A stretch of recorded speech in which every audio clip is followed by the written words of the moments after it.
हज़रत यूनुस अलैहिस्सलाम अल्लाह के बरगज़ीदा नबी थे, जिन्हें अल्लाह ताला ने निनवा मौजूदा इराक की बस्ती की हिदायत के लिए भेजा था।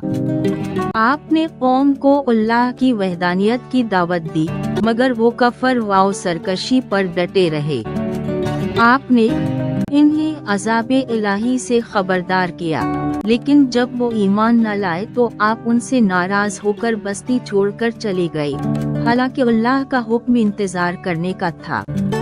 आप एक किश्ती में सवार हो गए, मगर रास्ते में तूफान आया। लोगों ने कुरा अंदाजी की ताकि किसी को समंदर में डालकर बोझ कम किया जाए।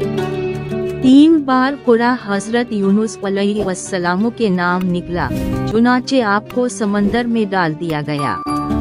अल्लाह के हुक्म से एक बड़ी मछली ने आपको निगल लिया।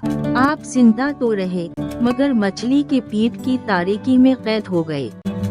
ये घड़ी आजमाइश की थी। हजरत यूनुस अलैहिस्सलाम ने अपनी गलती का एहसास किया और अल्लाह की बारगाह में सच्ची तौबा की। आपने मछली के पीठ में आजिज़ी से दुआ की। तर्जुमा: तेरे सिवा कोई माबूद नहीं तो पाक है, बेशक मैं ही जालिमों में से था।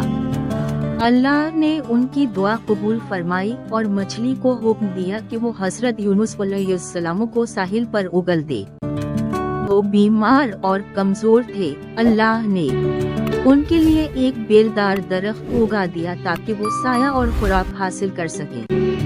सेहतयाब होने के बाद वो दोबारा अपनी कौम की तरफ लौटे, जिन्होंने इस बार ईमान कबूल कर लिया।